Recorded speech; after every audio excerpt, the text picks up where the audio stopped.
Hola, muy buenas noches. Como siempre es un gusto estar aquí con ustedes, compartiendo como siempre la información precisa, oportuna y más interesante que se puede tener. En esta ocasión me va a tocar decirles lo que significa, son los alegatos de apertura y pondré un gran ejemplo. Pero para que continuemos, vamos a definir lo que son los alegatos de apertura. Los alegatos de apertura son la exposición racional que las partes hacen de los hechos y sus antecedentes, así como la promesa eh, al juez de que se ve o se verá en juicio.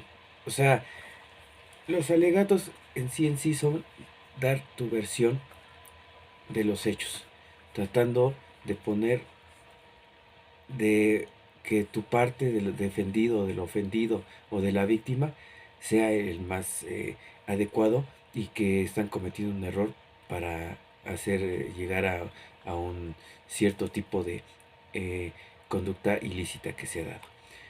Ahora les voy a dar un ejemplo. ¿Cómo se podría hacer un alegato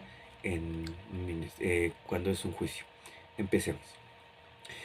El juez va a abrir diciendo alegatos de apertura y el Ministerio Público empezará la elaboración de alegatos de apertura. Esto iniciará primero con el MP. El alegato de apertura realizado por el agente del Ministerio Público en el caso de robo. Señor juez, asistentes, este caso corresponde a una persona que habitualmente realiza robos. ¿En los hechos? Muchas gracias. Muchas gracias, señor juez. Este día veremos el caso de una persona que fue robada en fecha del 14 de junio del 2022, aproximadamente siendo las 9 horas de la mañana. El señor Gumercindo Padilla Sagún fue abordado por un sujeto.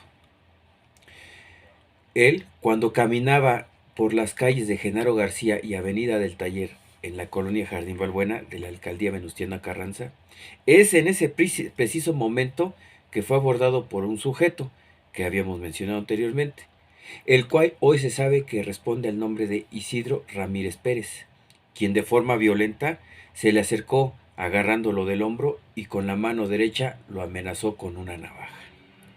Es ahí cuando Isidro Ramírez Pérez le señala: ahora sí, ya te la sabes, celular, celular, cartera, no voltees, no voltees, con palabras violentas. Es en ese momento que él se apodera del celular y de la cartera del señor Gumercindo, para después salir corriendo, siendo él el sujeto activo de este delito. Después de haberse echado a correr, es en ese mismo momento cuando, por fortuna y por buena respuesta de los policías, en ese momento se encontraban circulando por la calle de Genaro García a bordo de la patrulla 0052, los policías preventivos de nombre Ramón Ayala Cruz y Marta Martínez Hernández, mismos que se percatan de la situación que había pasado momentos antes, ya que la participación heroica de los aprensores fue muy oportuna, ya que con su actuación le cierran el paso al presunto, o sea, en este caso, al señor Isidro Ramírez Pérez, los mismos que se bajan de la unidad y logran hacer la detención del señor Isidro Ramírez Pérez, que momentos antes había robado al señor Gumercindo. Después, al encontrarse en las oficinas de la agencia del Ministerio Público, se le presentó al sujeto que fue detenido, mismo que al mostrárselo a la víctima, ella lo reconoce. Ella es la que dice que es la persona la cual le había robado sus pertenencias, que estas perteneciendo a lo que fue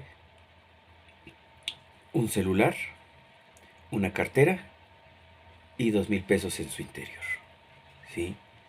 Hay que considerar que con el fundamento al artículo 16 de la Constitucional y apelando a la Ley Objetiva General, se consignará y se llevará a proceso a quienes hayan sido detenidos en flagrancia o inmediatamente después de haber cometido el delito. Esto es lo que nos fundamenta el artículo 16 constitucional. ¿Sí? Por lo que yo, como agente del Ministerio Público, pido al acusado que responde al nombre de Isidro Ramírez Pérez le sea realizado el juicio que con fundamento en los artículos 14 y 17 constitucional tiene derecho a ser sometido.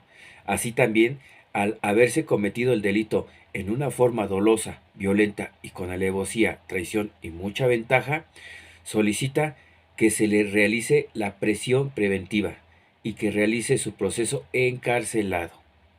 Eso sería cuanto, señor juez. Muchas gracias.